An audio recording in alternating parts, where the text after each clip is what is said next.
Hola, ¿qué tal? A lo largo de esta temporada hemos intentado hacerles llegar las noticias y temas de reflexión que hemos considerado más destacadas sobre la vida de la Iglesia. Desde el principio, Haciendo Iglesia ha apostado por ayudar a hacer visible la vida de los cristianos, sus actividades y sus motivaciones. También ha querido contribuir a la misión de la Iglesia con espacios formativos, con intención pedagógica y divulgativa. Hemos tratado de presentar reflexiones y cuestiones que reflejen la vivencia de la fe en diálogo y relación con la vida diaria y con las inquietudes y preocupaciones de la sociedad. El de hoy, último de esta temporada, es un programa especial. Durante los próximos minutos vamos a recordar junto a ustedes algunos de los mejores reportajes y noticias que hemos emitido a lo largo de estos más de 30 programas de esta séptima temporada. Y comenzamos por una breve presentación sobre la vida de nuestra Iglesia diocesana. Cuando hablamos de una iglesia cercana, hablamos de celebraciones, de reuniones, de momentos de devoción, de alegría, de vida consagrada o de vida de seglares, de atención social, y abarca una gran variedad de personas y experiencias alrededor de la fe en Cristo. Somos una gran familia contigo. Ese era el lema de la celebración del Día de la Iglesia Diocesana, un mensaje con una fuerte llamada a la unidad y a la generosidad.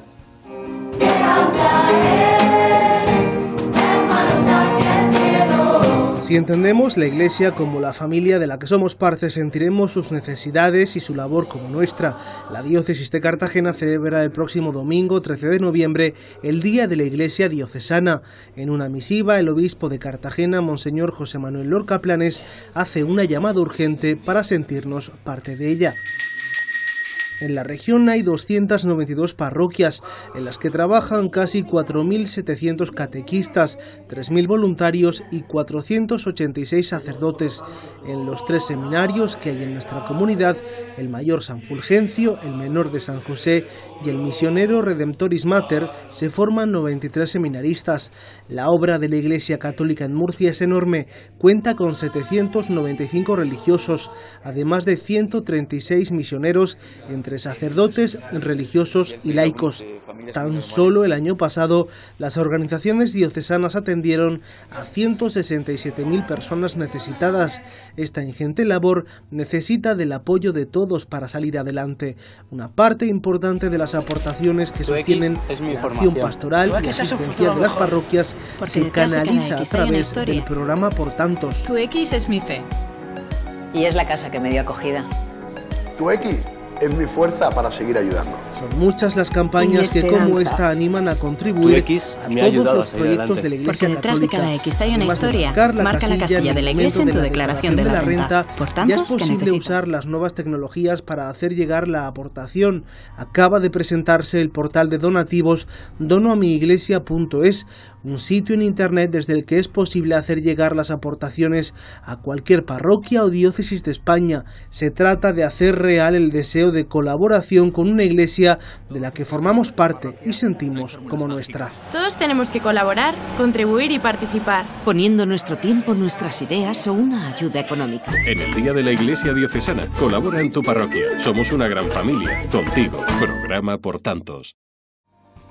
La Iglesia está presente en la sociedad de muchos modos, en el orden social, educativo y también en otros ámbitos menos conocidos, como por ejemplo el deportivo.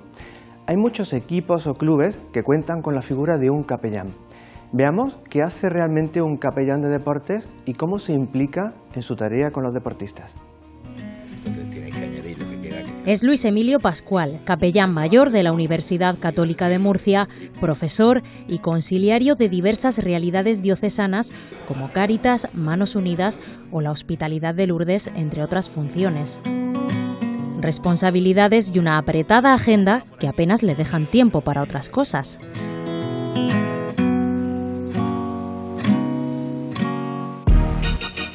Hoy le acompañamos en otra de sus tareas. Desde hace 3 años dedica gran parte de su tiempo y esfuerzo acompañando a los jugadores del UCAM Murcia Club de Baloncesto. Como capellán deportivo, Luis Emilio está presente en los actos institucionales y trata de mostrar a Dios con naturalidad en la vida del equipo. Cuando hicimos la bendición, entre comillas, cuando se inauguró el nuevo vestuario, hace creo que fueron 3 años, y salió en los medios porque claro, no era normal Y claro, tuvimos una pequeña oración, o cuando entramos a dar gracias también hicimos una acción de gracias. El año pasado, al acabar el último partido, volvimos a entrar, no se habían duchado todavía, les agradecimos junto al presidente, alguien más de la directiva y yo, pues la campaña que habían hecho. Dimos gracias a Dios por esa campaña, le pedimos a Dios que les ayudara en este verano y que intentaríamos que la mayoría continuaran. Menos conocido, aunque fundamental para esta tarea, es su empeño en mantener el contacto directo con los deportistas y acompañarles en sus vivencias. Y que sientan una presencia de apoyo al equipo, cuando las cosas van bien y cuando van mal, pues también, es decir, que estamos ahí al lado. Pues para nosotros es un componente más del equipo, ¿no? Cuando la gente viene de fuera, pues se extraña un poco a lo mejor de la figura, porque está claro que no se da en los demás clubes, pero para nosotros es una persona más del equipo y lo tratamos como tal, ¿no?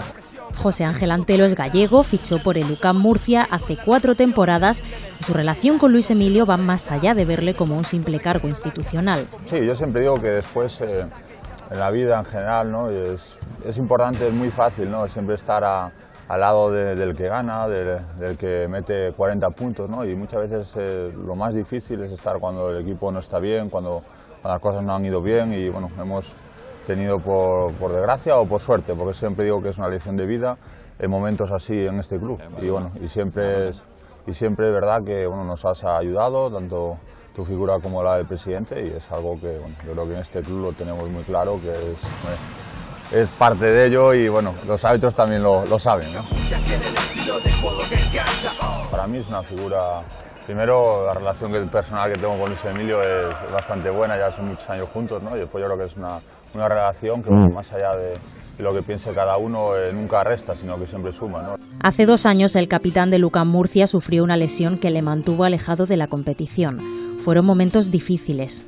Cuando tuve problemas y tal, bueno, estoy hablando contigo, después siempre recordaré, bueno, pues en mi lesión, yo creo que es un momento bastante duro para mí y bueno, el mejor que nadie lo sabe que me ayudó bastante, con lo cual es mucho agradecer porque siempre digo, ¿no? Yo creo que la gente se ve en los momentos malos y fue un momento muy complicado para mí. Los jugadores también son personas con sus sufrimientos, con sus problemas, con sus alegrías y entonces que sepan que la presencia de la Iglesia está al lado para poder ayudarles a cualquier momento.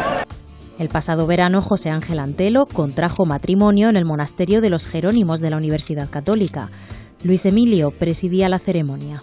En la boda, bueno, la verdad que fue todo genial, fue muy ameno, muy divertida, a todo el mundo le encantó cómo llevaste la ceremonia.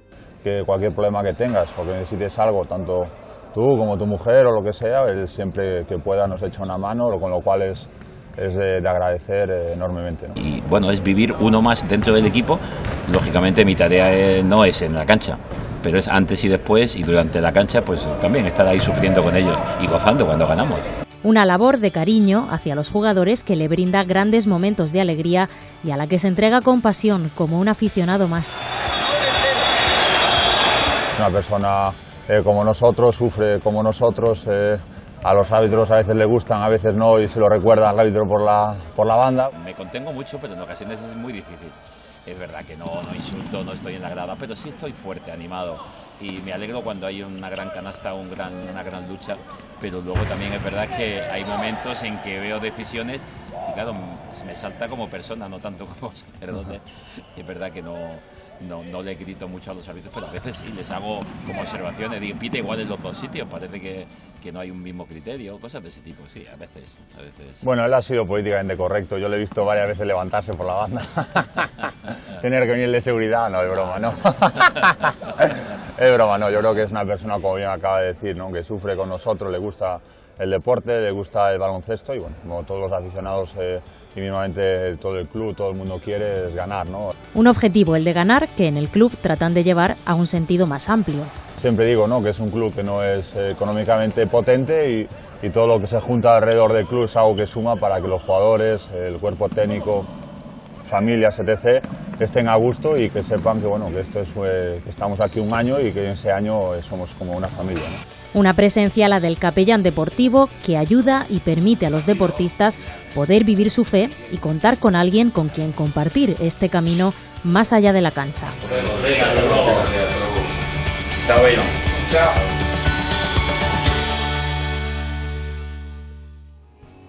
La Iglesia está presente allá donde un creyente da testimonio de su fe y trata de hacer el bien, a veces levantando la voz en defensa de los más débiles, aunque para eso haya que ser políticamente incorrecto en muchas ocasiones.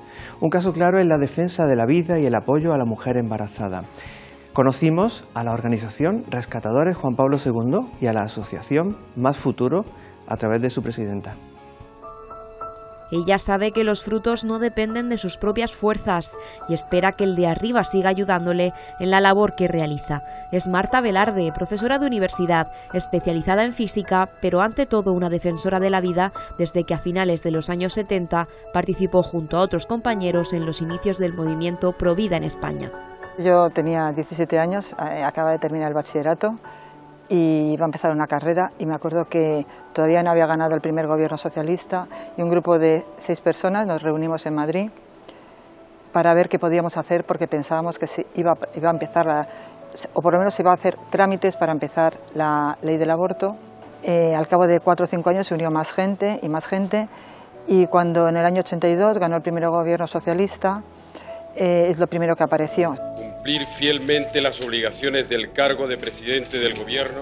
La legislación que ha ido haciendo más permisivo el aborto en España ha traído como consecuencia un aumento vertiginoso de sus cifras.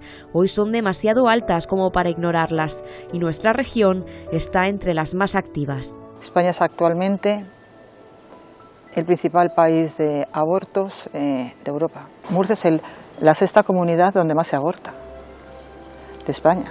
Entonces es muy problemático. El movimiento internacional Provida ha tenido muchos artífices. Uno de ellos, el doctor Bernard Nathanson, médico ginecólogo que creó el mayor centro de abortos del mundo e impulsó la aprobación del aborto en los Estados Unidos. El desarrollo de la ecografía en tiempo real le movió a reconsiderar su punto de vista y cambiar de actitud. Después de realizar más de 75.000 abortos, llegó al convencimiento de que aquellos fetos eran vidas humanas en desarrollo y nadie tenía derecho a poner fin a ellas. Su voz se asoció desde entonces al movimiento por la vida. Nosotros le conocimos y dijimos, tenemos que hacer algo. Y entonces empezamos a hacer la primera reunión. Bueno, pues nos tenemos que llamar Provida. Y luego éramos jóvenes Provida. Y luego empezamos así poco a poco. Y entonces empezó, la idea le gustó a la gente, entonces al cabo de 2 años ya éramos bastantes, seríamos como unos 30 o 40. Al cabo de 6 años seríamos como 60. Su organización crecía y comenzó a dedicarse desde entonces a intentar mostrar a muchas mujeres el error del aborto. Y lo hacían mediante el trabajo de los rescatadores. Nosotros, como Rescatadores Juan Pablo II, estamos en las cercanías de los abortorios, intentamos dar información mediante un folleto y sobre todo hablando con ella, es mucho más importante hablar con ella, de otras soluciones que hay que no es abortar. Tienes que pensar que en un minuto la vida de ese bebé puede tener una oportunidad o no. Entonces, tienes que intentarlo. Presume con orgullo de haber ayudado a rescatar a más de 2.000 bebés, simplemente por haber estado en el momento justo. Es el caso de Michelle, que encontró Marta unos metros antes de atravesar la puerta del lugar donde le esperaban para abortar. Hoy Michelle cuenta su testimonio en público allá por donde va. Se me acercó una mujer que se llama Marta, que se lo agradezco mucho, porque es como a esa salvación que esperaba, y nos miró y nos paró y me preguntó qué es lo que necesitaba para no abortar. Me sorprendió mucho que fuera tan directa y tenía cita en nada, en unos minutos. Nos derrumbamos, yo me fui calmando, decidí no entrar por las palabras que me dijo Marta. Pero la atención por ellas no acaba en la calle. El voluntariado por la vida tiene más etapas. Las ayudamos en todo en la Sociedad Más Futuro. Y es católica, entonces hacemos absolutamente todo, desde dar clases particulares, cursos especiales, búsqueda de trabajo a los que están peor. También los que quieren los bautizamos, el obispo de Getafe y el delegado de Familia y Vida de Toledo y otros más nos han bautizado un montón de bebés, llevamos cientos de bebés bautizados. Marta no esconde la importancia fundamental que la fe tiene en esta lucha por la vida. Los católicos tenemos esa suerte, Yo creo que en el tema de la vida estamos por delante de la ciencia. Yo me dedico a la ciencia, por delante de la ciencia, en el sentido de que nosotros ya damos un valor a la vida humana desde el momento de la concepción. Ella es optimista a pesar del escaso apoyo que la vida tiene ahora desde el actual ámbito político. Esto es un bien social, esto te beneficia como persona, te beneficia y eso hay que promocionarlo. Y entonces, ¿que los políticos ahora no son pro vida? Ya los cambiaremos. Ya los cambiaremos. Hay que ser optimista. La falta de ideales en una sociedad marcada por lo útil y el descarte de quienes molestan ha provocado que hoy en día la Iglesia sea una de las pocas instituciones que defiende públicamente la vida del no nacido.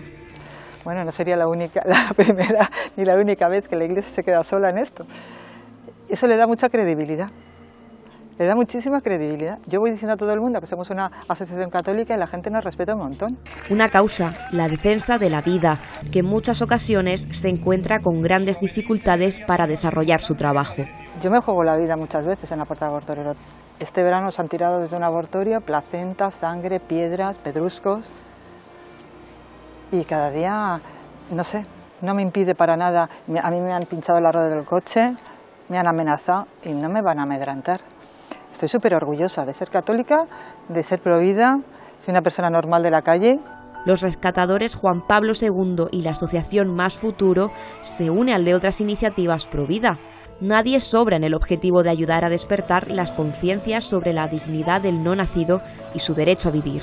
Y con ellos la ayuda a tantas madres que en una situación difícil puedan encontrar apoyo, como le ocurrió a Michelle.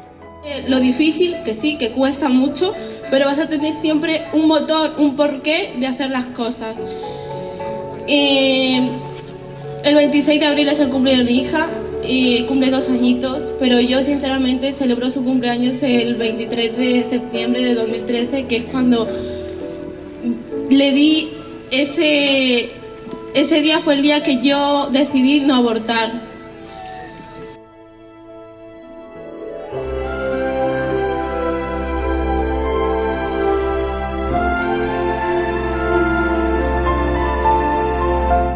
La apuesta por la vida de los no nacidos. Celebrábamos a principio de este curso el final del Año de la Misericordia. También la Iglesia está presente y hace oír su voz en situaciones de conflicto, aportando sus reflexiones al debate público cuando se pone la paz como meta. Les hablamos a continuación de Colombia y el proceso de paz que avanza imparable. El camino no ha sido fácil para la reconciliación de un pueblo que lleva demasiado tiempo sufriendo la violencia. Exige un gran esfuerzo de todas las partes y ahí la Iglesia está teniendo un papel importante.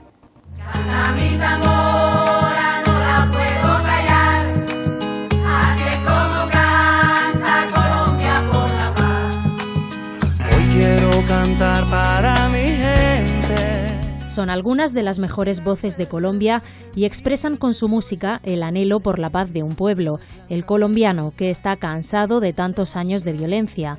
Hace unas semanas asistíamos a la firma histórica del acuerdo de paz entre el gobierno colombiano y la guerrilla de las FARC, después de 6 décadas viviendo en estado de guerra y varias generaciones que no han conocido el verdadero significado de palabras como paz y convivencia. María Eugenia nació y vivió en Colombia hasta los 25 años. Fue testigo de numerosos actos violentos entre el gobierno y la guerrilla. Algunos de ellos aún los sigue recordando. Empezaron a pasar 4 o 5 helicópteros y como a mirar el espacio, a tantear el terreno, ¿no? Cuando en un momento dado empezaron balacera por acá, desde el helicóptero, entonces los guerrilleros pues se pusieron a arrinconarse, a esconderse y a ver cruce de balas. Entonces nosotros dijimos, en pleno río, disfrutando de un espacio de ocio, ¿qué hacemos aquí?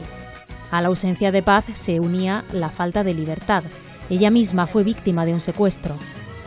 No me había bajado del coche y se subieron 3 personas encapuchados y bueno, ya después les pude ver la cara porque fueron 5 horas dando vueltas por toda la ciudad. Yo al final no supe si fue un secuestro express o realmente si tenían intenciones, porque todas las 5 horas fueron minando el autoestima, lo vamos a matar, si no nos entregan el dinero.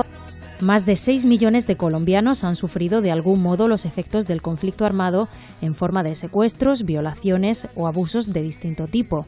Se calcula que más de 200.000 muertes violentas tienen su origen en un conflicto que ha dejado por el camino a miles de familias rotas y un gran sufrimiento entre la población. Mi hermano era geólogo y estaba en una mina y ellos se querían quedar con la mina y él dijo que no porque no, era su trabajo, era su tal. Y entonces él llamó al ejército para que le protegiera. Le protegieron durante 3 días, el ejército se fue y a los 2 días fueron y lo mataron. En el caso de Carolina, su familia vino a España huyendo de las amenazas a su padre, que se vio obligado a mediar en conflictos con la guerrilla. Su jefe llamó a la guerrilla porque secuestraron a su madre. Entonces no podía dar la cara directamente porque también corría peligro, así que mi padre era un poco el intermediario de cuando tenía que contactar con ellos, no directamente con la guerrilla, pero sí mandaban a personas para reunir el dinero para el rescate y demás. Claro, mi padre ya sí que sabían quién era, tenían más acceso a él, lo tenían más controlado.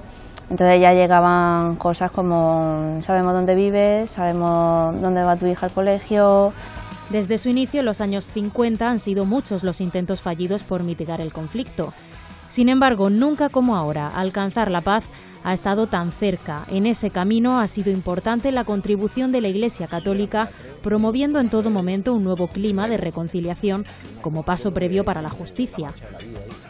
Este nuevo clima de reconciliación permite considerar desde otros ángulos las soluciones habituales, permite que se arriesguen nuevas fórmulas de solución, permite que brote una apertura diversa hasta ahora no pensada. Este nuevo clima permite una mejor atención y más aguda sensibilidad al dolor de las víctimas y una mayor disponibilidad a decir la verdad por parte de los victimarios. En este momento me siento en el deber de dirigir mi pensamiento a la querida tierra de Colombia, que la sangre vertida por miles de inocentes durante tantas décadas de conflicto armado, unida a aquella del Señor Jesucristo en la cruz, sostenga todos los esfuerzos que se están haciendo. Por favor, no tenemos derecho a permitirnos otro fracaso más en este camino de paz y reconciliación. El trabajo de la Iglesia se ha beneficiado de la existencia de una fuerte vivencia de los valores evangélicos entre los colombianos. Colombia es un país cristiano. Colombia es un país donde el valor evangélico y el espíritu evangélico verdaderamente se puede respirar en cualquiera de sus ambientes. Y ese papel lo que puede hacer es invitar a la gente a perdonar. La solución propuesta pasa por la renuncia total a las armas y el reconocimiento del daño a través de un proceso de memoria y perdón, especialmente por parte de quienes más daño han causado. Con nuestras almas contritas pedimos nos perdonen y nos den la esperanza del alivio espiritual, permitiéndonos seguir junto a ustedes, haciendo el camino para tender nuestras manos de reconciliación al pueblo de Bojayá y hacia todas las personas de esta tierra de esperanza, a quienes pudiéramos haber ofendido de palabra, obra o pensamiento. Pero surgen muchos interrogantes morales. ¿Hasta qué punto es posible alcanzar la paz sin atender escrupulosamente la justicia y que la paz no se entienda como claudicación? ¿Hasta qué punto es legítimo pedirle a una víctima que cierre los ojos? ¿Hasta qué punto es legítimo pedirle a una víctima que de por sí simplemente olvide? Realmente el proceso de paz requiere justamente lo contrario, el recuerdo constante de las víctimas, el recuerdo constante del sufrimiento, para ser conscientes de que se requiere construir un nuevo orden, una nueva sociedad, donde no solo no existan ni vencedores ni vencidos, sino que sea una nueva construcción que parta de lo que realmente somos ahora mismo. Y los que son víctimas han sido víctimas, y los que han sido culpables han sido culpables. Se puede pasar página, se puede perdonar con el tiempo, ¿no? El tiempo dicen que es el mejor bálsamo para sanar heridas, y se puede perdonar. No sé hasta qué punto, cuando te han arrebatado muchos seres queridos, y en especial si es un pilar, el padre, la madre o un hermano, con el tiempo, ese bálsamo que es el tiempo ayudará. El tiempo, el clima de reconciliación, el deseo de una nueva generación que quiere un nuevo país. El reciente plebiscito, que no ha contado con el apoyo de la mayoría de la población, parece sin embargo haber fortalecido el deseo mayoritario de encontrar la paz, quizá con diferencias en las formas, pero coincidiendo en la esperanza de la reconciliación. Me interesaba cuando el domingo fue el día donde se votaba el sí o el no. Ese día yo no sabía por qué inclinarme porque apenas me estaba informando. Entonces llamé a mi madre, que era la principal afectada, digámoslo así, porque a veces se le había muerto su hijo a manos de la guerrilla, y le pregunté que ella aquí iba a votar. Ella me dijo que el sí, por supuesto. Mi madre me decía, si su hermano estuviera vivo, él votaría por el sí, sabiendo cómo eran ellos. Durante el Jubileo de la Misericordia, el Papa Francisco ha hablado en distintas ocasiones del novedoso camino de la misericordia para avanzar hacia la paz, aún en las situaciones más difíciles. Si intuiscono molte cose quando si prova misericordia. Si comprende, per esempio, che l'altro si trova in una situazione disperata, al limite, che gli succede qualcosa che supera i suoi peccati o le sue colpe. Si comprende anche che l'altro è uno come me, che ci si potrebbe trovare al suo posto, e che il male è tanto grande e devastante che non si risolve solo per mezzo della giustizia. In fondo ci si convince che c'è bisogno di una misericordia infinita come quella del cuore di Cristo per rimediare a tanto male e tanta sofferenza. Perdonar o compadecerse, sentir misericordia por el inocente, es algo propio de todo hombre. Sentir misericordia, compadecerse y perdonar al culpable es algo que nos acerca a Dios, es algo que nos pone verdaderamente, pone en práctica ese estar hecho a imagen y semejanza de Dios. Y aquí los creyentes y la Iglesia, con la fuerza del Evangelio, son llamados a ser más protagonistas que nunca. Será garante. Yo pienso que la Iglesia será la garante de que este proceso se lleve a término, porque hay voluntad, tanto de los políticos como de la ciudadanía en general. La Iglesia es garante por dos cosas. Primero, porque siempre ha estado al lado de las víctimas, siempre estará al lado de las víctimas. Y por otra parte, porque la Iglesia en su papel siempre de madre y nunca de madrastra, tendrá que estar también cerca de aquellos que pecan, de aquellos que cometen errores, de aquellos que cometen maldades y atrocidades, porque el hombre sin Dios es capaz de cualquier disparate. La paz es más necesaria que nunca. Frente a soluciones de violencia o venganza, el anhelo de la paz que vive actualmente Colombia es un canto a la esperanza para un mundo que necesita volver a creer nuevamente en el ser humano. Es el momento de crecer, busquemos la felicidad, demos el paso para volver a soñar. Es el momento para actuar, cantemos por la libertad. Toma mi mano y caminemos por la paz, caminemos por la paz.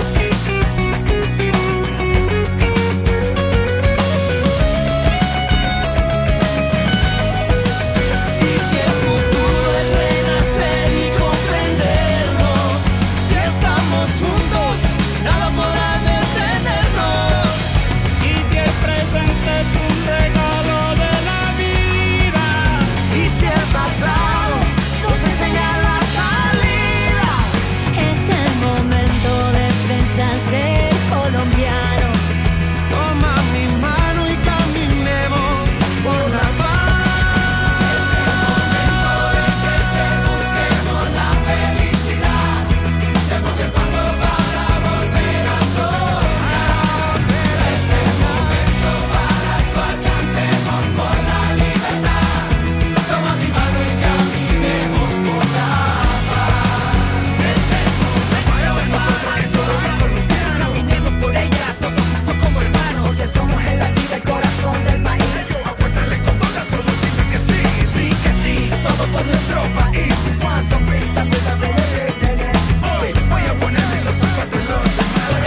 Y no solo Colombia, el anhelo por la paz está presente en prácticamente todos los países del mundo.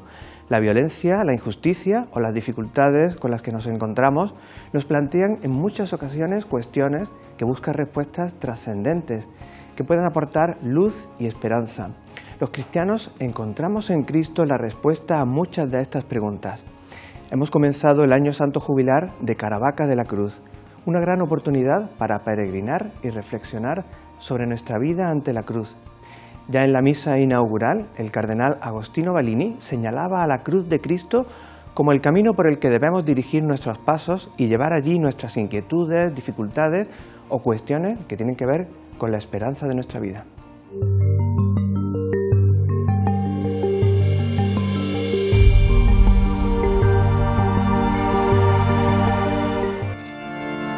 El órgano de la Basílica Santuario de la Vera Cruz volvía a sonar para dar inicio a la misa de apertura del año jubilar. Más de 30 sacerdotes de la diócesis de Cartagena y 70 seminaristas se unían en la celebración que presidió el vicario general de Roma, el cardenal Agostino Balini. El año de la misericordia que acaba de concluir, recordaba Monseñor José Manuel Lorca Planes, debe servir para dar inicio a este jubileo en torno a la Vera Cruz de Caravaca. Este impulso renovador de la caridad nos ha lanzado a darle color a este año jubilar que nos presenta a la Santísima y Vera Cruz de Cristo como meta de nuestra peregrinación. Una peregrinación, decía el obispo, en la que no hay que olvidar a los más necesitados, especialmente a los jóvenes. De ahí que las limosnas que se obtengan en este año jubilar irán en dos direcciones. Una, atender al proyecto Hombre de la zona noroeste de esta región, cuyo objetivo es liberar de las diversas adicciones que esclavizan, especialmente a los más jóvenes. Y de otra parte, le entregaremos al Papa Francisco el resto para las obras de caridad. Y junto a este anuncio, Monseñor Lorca Planes aprovechó para hacer llegar a su santidad el Papa Francisco la invitación a que peregrine hasta Caravaca. Ante la reliquia de la cruz, el cardenal Agostino Balini ofició una Eucaristía en la que habló sobre el significado del madero en el que murió Cristo. Muere en la cruz para vencer el pecado y la muerte, y resucita para donar a todos aquellos que se abren a Él con un corazón sincero el Espíritu Santo que transforma y santifica. La cruz es el signo que representa en su forma más alta el misterio de Dios y exprime quién es Cristo para nosotros y para el mundo. Un trozo de ese leño se venera desde el siglo XIII en esta localidad del noroeste de Murcia, convirtiendo a Caravaca en una de las 5 ciudades santas del mundo. El acto de apertura concluyó con la veneración de la reliquia, en la que participaron autoridades civiles, militares y religiosas, así como todos los fieles que consiguieron el jubileo en la celebración de la Eucaristía.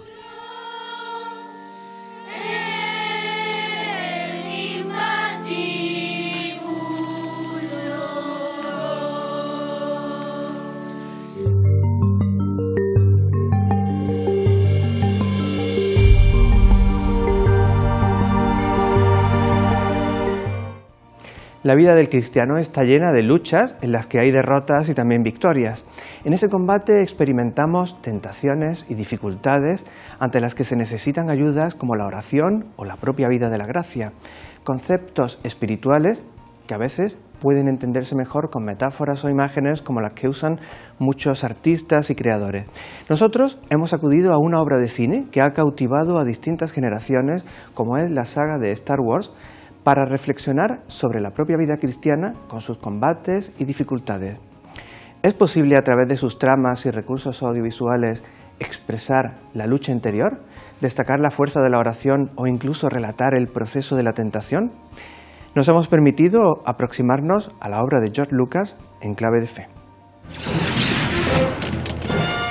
La alianza rebelde contra el imperio, la luz de la fuerza frente a su lado oscuro. La trama del cineasta George Lucas evoca la eterna lucha entre el bien y el mal, entre luz y oscuridad. El enfrentamiento tiene lugar en el amplio espacio físico de la galaxia Y como en la primera visión cristiana de la existencia, en ese combate intervienen realidades que no se perciben a primera vista. He sentido algo extraño. Casi he podido ver a los lejanos. Eso está bien. Has dado tu primer paso hacia un mundo sin límites. Desde luego hay una gran configuración de lo espiritual, de lo trascendente. De que, chico, lo que estás viendo es eso, pero detrás está el alma, detrás está Dios, detrás está la fuerza. ¿Cómo voy a diferenciar el lado bueno del malo? Lo sabrás cuando estés tranquilo, en paz. Todo el rato se habla de redención, de lucha entre el bien y el mal, de intentar vencer al mal con el bien. Un importante mensaje espiritual que insiste en desarrollar y fortalecer la dimensión interior antes de afrontar con determinación esa batalla. Para mí el aliado es la fuerza, y es un poderoso aliado. La vida la crea y la hace crecer. Su energía nos rodea y nos une. Realmente el mensaje último es déjate de acciones demasiado y profundiza en tu interior, que es lo que los humanistas intentamos, ¿no?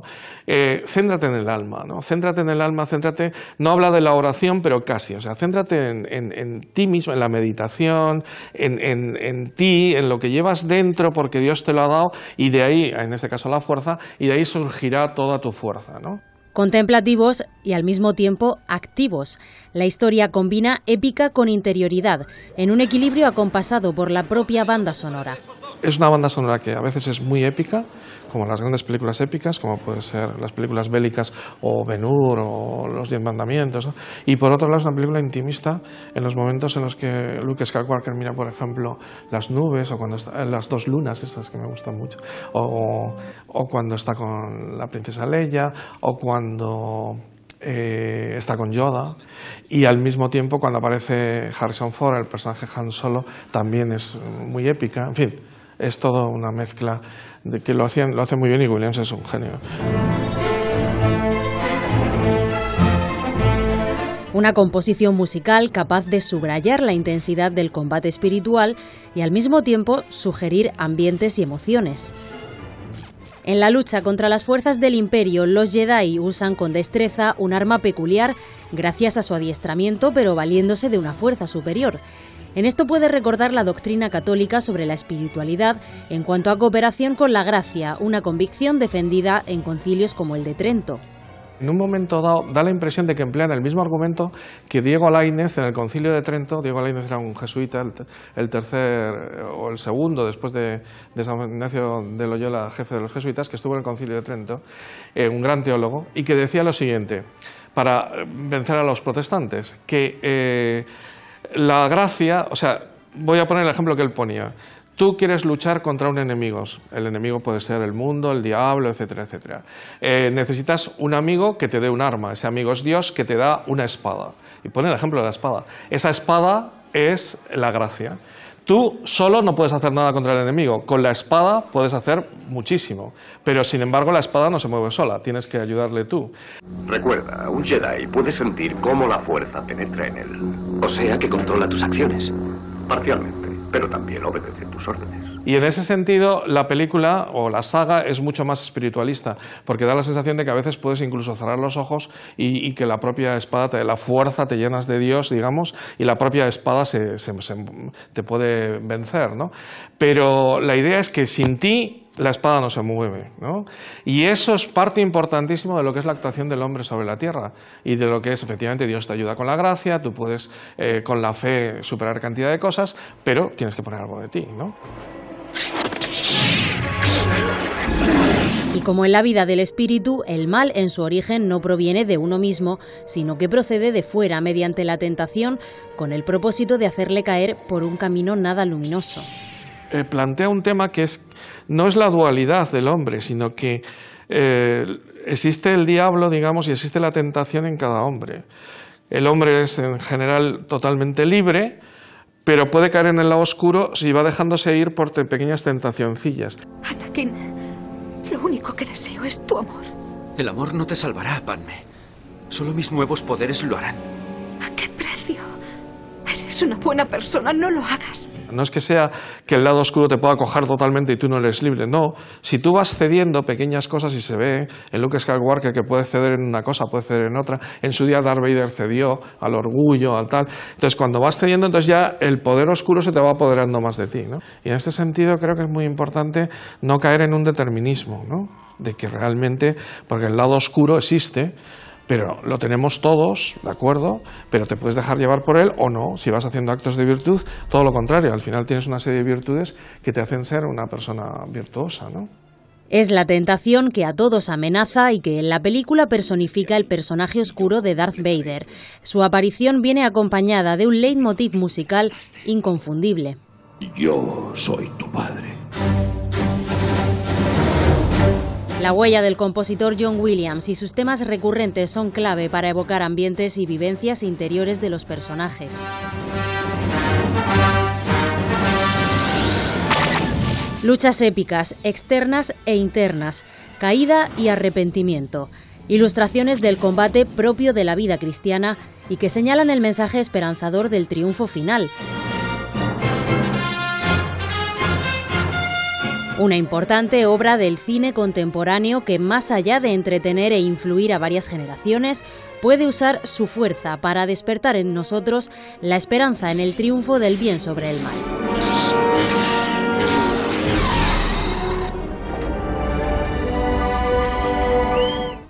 El combate del cristiano se vive interiormente, no tiene lugar en espacios galácticos o futuristas, pero sí transcurre a través de las vivencias cotidianas. En la familia o en el matrimonio se ponen a prueba nuestras esperanzas, también nuestra determinación y nuestra propia fe. En el matrimonio somos llamados a compartir nuestra vida con la otra persona para siempre, algo que a veces puede parecer una misión imposible si miramos casos cercanos de nuestro propio entorno. Reflexionamos sobre el matrimonio y la pastoral matrimonial con diferentes expertos y agradecemos el testimonio de 2 matrimonios veteranos que quisieron compartir con nosotros su experiencia.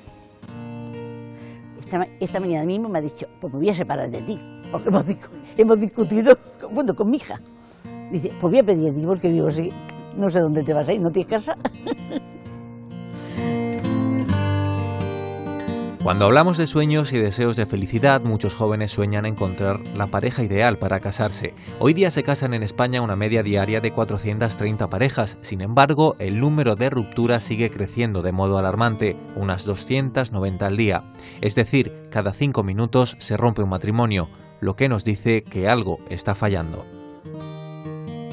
Llevamos 5 años casados. 6.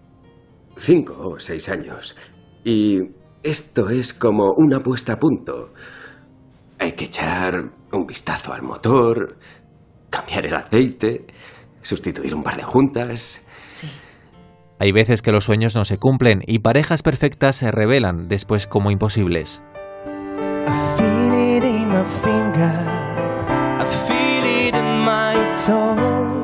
Nos han engañado haciéndonos creer que el matrimonio es un camino de dicha y felicidad.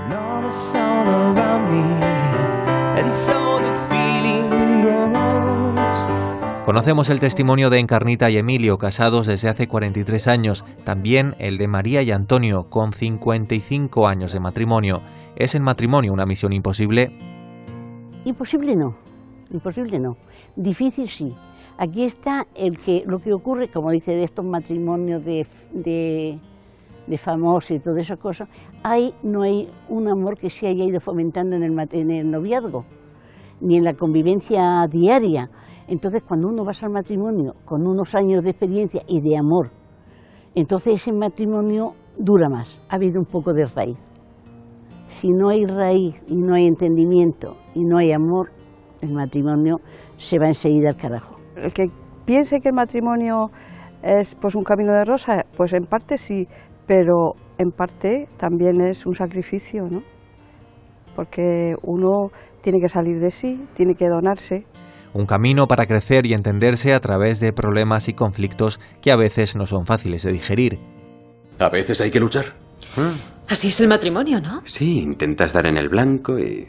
Muchas de las dificultades que yo descubro cuando atiendo así a parejas con algún tipo de dificultad, en muchos casos ha sido el no saber gestionar bien los problemas es no saber gestionar bien las dificultades. Uno de los obstáculos se va creciendo, va luchando. Si la vida fuera sin obstáculos, pues seríamos de mantequilla. Habrán disgustos y habrán cosas, pero siempre pues que cuando se acueste uno que se acueste ya con un perdón, habiendo pedido perdón. O sea, que no se prolonguen las cosas. Él cuando se iba de viaje, que él estaba en la carretera, cuando se iba de viaje, a lo mejor se iba enfadado conmigo, porque eso de los enfados, eso es diario en los matrimonios, pero momentáneamente. Pero antes de llegar a su destino ya había parado y ya me había llamado por teléfono para que no le hiciera caso, que no me doliera. Claro, y antes de llegar a su destino pues ya sabían juntar las cosas. Frente a tensiones, humildad y perdón, y una herramienta básica para mantener una relación de confianza. La principal herramienta es la comunicación, pero una comunicación eficaz, una comunicación productiva, una comunicación activa, una comunicación que no sea de hemos hablado o hemos oído, sino la comunicación de te estoy escuchando con todo mi ser. Ahora habla tú. Yo no. Y tú tienes rollo. Humor para afrontar los problemas con perspectiva y lograr una madurez que va más allá del enamoramiento inicial. Si cada vez que le ves sientes mariposas en el estómago. O si cuando estás con ella el tiempo pasa volando, no te cases. No te cases. Hay un problema muy grande, que es que muchas veces el matrimonio está cimentado sobre la afectividad, sobre la emoción. Y cuando desaparecen determinados tipos de emociones o determinados tipos de afecciones, entonces parece que ya no queda nada, ¿no? Van al matrimonio con mucho color de rosa todo lo que viene, y no. Por eso en cuanto a la primera de cambio, se rompe.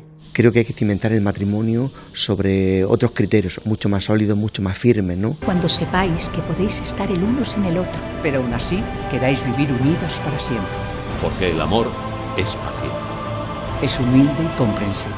Cuando nos casamos diciendo que es para toda la vida. Y la educación que se ha recibido de antiguo, de los padres, y era eso, una educación para casarse para toda la vida. Porque yo creo que es muy importante que cuando uno en el matrimonio se casa, uno no se casa para ese amor, esa explosión que uno siente por dentro, esas cosquillas, duran lo que duran, pero después lo que existe es el amor, es un acto de la voluntad, es decir, uno tiene que querer a la otra persona, uno tiene que querer hacer feliz a la otra persona. Si no hay esa fuerza de voluntad para no tener odio ni rencor, y no ponerte con soberbia ni nada de eso, que eres tú el que lleva la razón, todo se supera. Y hay que educar esas voluntades también para que sea una opción seria, firme y duradera. Duradera y para siempre, todo un reto para los cónyuges.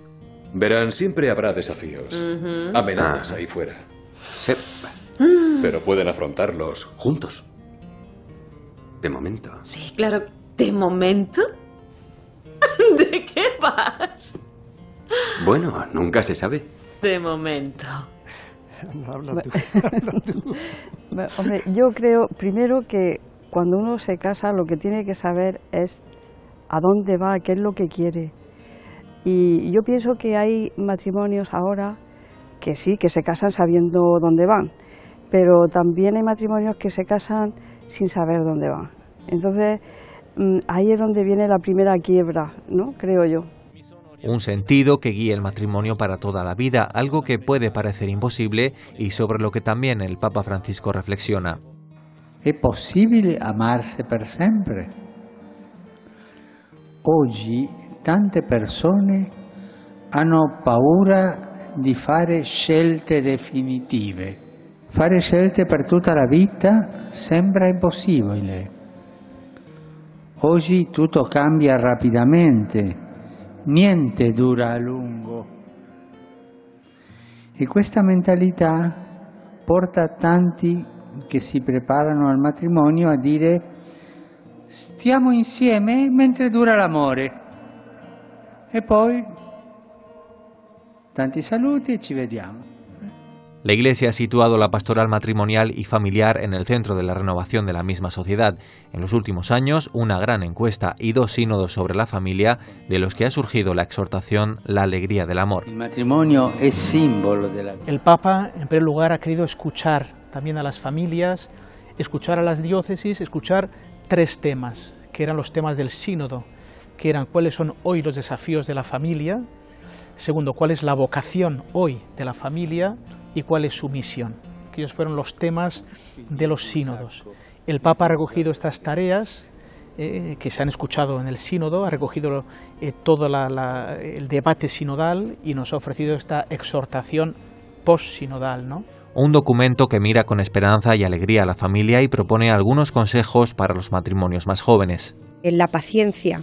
Faltan actitudes de paciencia, de esfuerzo. Él nos dirá, el matrimonio no es una cosa de suerte, es una cosa de esfuerzo. ¿Y los jóvenes de hoy se preparan bien para el matrimonio con todo lo que conlleva de entrega y esfuerzo? No. Muchas veces no. Habrán algunos que sí, pero normalmente no. Hoy día, entonces, la gente joven... le falta mucha formación. Yo pienso que esto es falta de formación. Los jóvenes de hoy lo primero que tenían que tener es una formación, pero claro, en la casa no la hay. Y fuera tampoco hay un sitio que decir, voy a formarme para el matrimonio, ni para que le expliquen, como un curso de retiro, como un curso, que le explique cómo es el matrimonio, las consecuencias y los pros y los contras. Reflexiones que deben llevarnos a todos a una consideración. Siempre hay que hacer examen de conciencia, ¿eh? El mismo Papa dice que tenemos que preguntarnos, ¿no? Si hemos propuesto en toda su grandeza y profundidad lo que es la vocación del matrimonio y si hemos sabido acompañar a estas situaciones, ¿no? El matrimonio tiene que tener una preparación que no solamente sea la preparación de la boda, y que siempre a lo mejor nos quedamos en los detalles que quizá no sean los más importantes, aunque todo tiene su importancia, ¿no? Sino también la preparación, desde la preparación remota de lo que es la formación cristiana, hasta lo que es la preparación, lo que diríamos sería el cursillo prematrimonial, que quizás se nos quede un poquito demasiado corto. ¿Son los cursillos prematrimoniales una buena herramienta? Sí, pero insuficiente. La preparación inmediata de 10, 15, 20 horas es claramente insuficiente, ¿no? Para ser sacerdote estamos 6 años en el seminario. Para desempeñar una profesión se está en la escuela profesional o en la universidad 4 o 6 años. Y yo diría, ¿y qué preparación tenemos para algo tan decisivo en la vida como es la vida matrimonial? Hay que hacer, pues como la Iglesia ha hecho históricamente, ¿no? Para bautizarse había un catecumenado, un proceso de fe, y cuando se veía que esa fe era madura, pues uno ya se podía bautizar. Algo así habría que hacer con los novios que piden casarse en la Iglesia, acompañarles en su proceso de fe para que la celebración del matrimonio no sea un mero rito que adorna un momento importante de su vida, sino realmente un sacramento, una acción de Dios que condiciona su vida de ahí en adelante. Quizá a lo mejor los matrimonios con experiencia podemos aportar a esta gente que empieza, pues estar al lado de ellos, simplemente ser un poco donde puedan preguntar, donde puedan confiar, donde vean un estilo de vida que a ellos les agrade, les venga bien, les guste y diga, bueno, pues mira, esta persona podíamos decirle, podíamos contarle. Entonces nosotros es como una especie de apoyo, ¿no?, a esos matrimonios. Acompañamiento a través de experiencias que integren la fe y sitúen la relación en un sentido trascendente. Eso es superior, eso es lo más importante. Lo más importante... Y el quererse. Porque el quererse es el segundo más importante.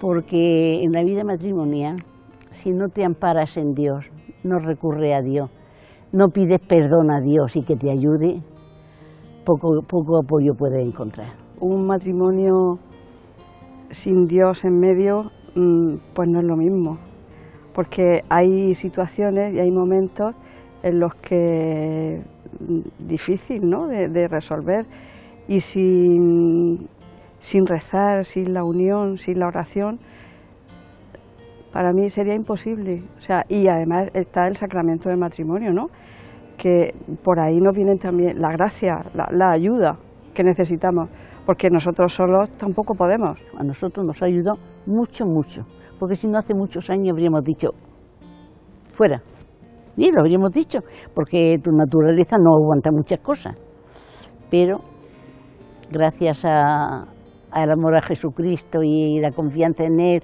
y el apoyo en Él, vamos para adelante. Algo que por nuestras propias fuerzas sería imposible, se convierte en posible por la acción de Dios. Por tanto, el matrimonio se convierte no solamente en una celebración puntual de ese momento, sino que abre un camino que es el de la vida en familia, el de la vida ya de los nuevos esposos. Un camino, una aventura que, a pesar de obstáculos y sinsabores, quienes la viven de lleno están dispuestos a repetir. Gracias al cariño y al amor que Él me ha tenido, que dice que Él me ha querido más que yo toda la vida, y pues hemos salido adelante. Los pegas y los sufrimientos y los contratiempos lo hemos superado. Mi experiencia es que si volviera a nacer y me tuviera que plantear otra vez, vamos, de cabeza, sin duda.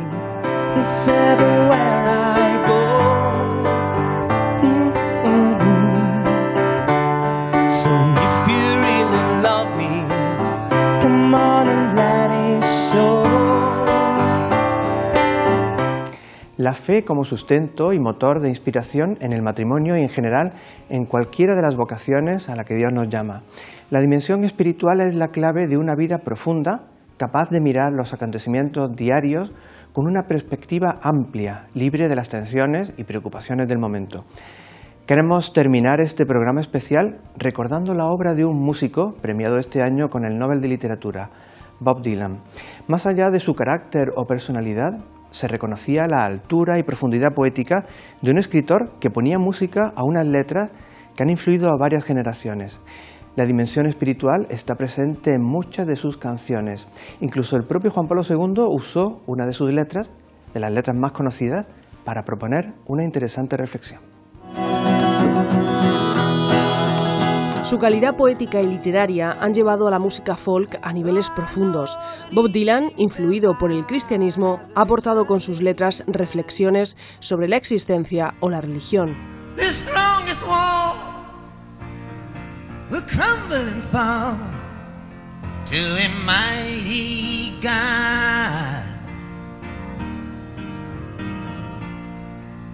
All those who have eyes and all those who have ears, it is only He who can reduce me to tears.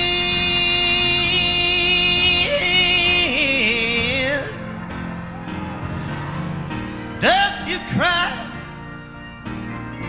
and don't you die, and don't you burn like a thief in the night.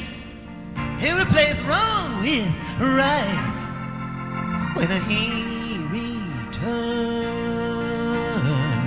Autor de temas inolvidables, despertó el interés de míticos cantautores desde la década de los 60.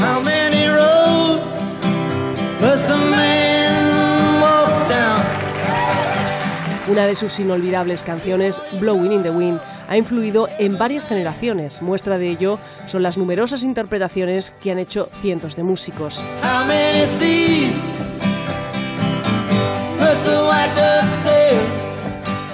La propia Joan Baez.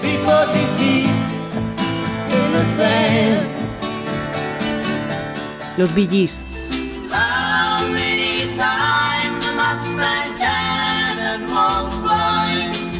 Stevie Wonder.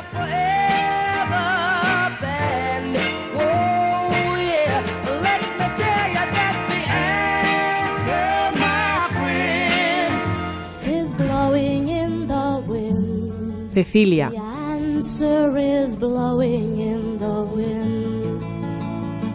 Bruce Springsteen.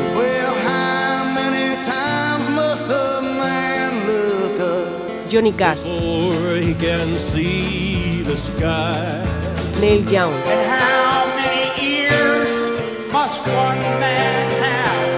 John Denver.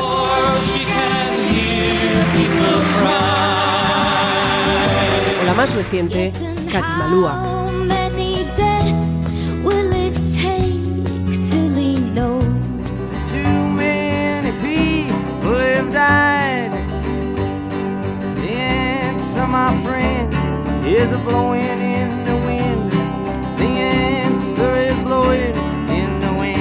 La voz y la guitarra como medios de expresión de una canción que quería ser la voz de una generación que vivía en una sociedad cambiante y que se enfrentaba a tantos interrogantes cuyas respuestas flotaban en el viento.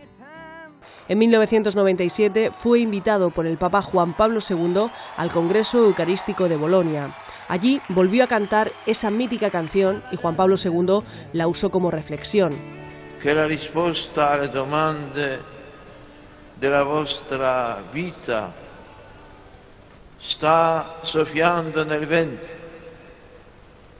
È vero, però non nel vento che tutto disperde nei vortici del nulla, ma nel vento, sì, nel vento che è soffio e voce dello Spirito, voce che chiama e dice vieni.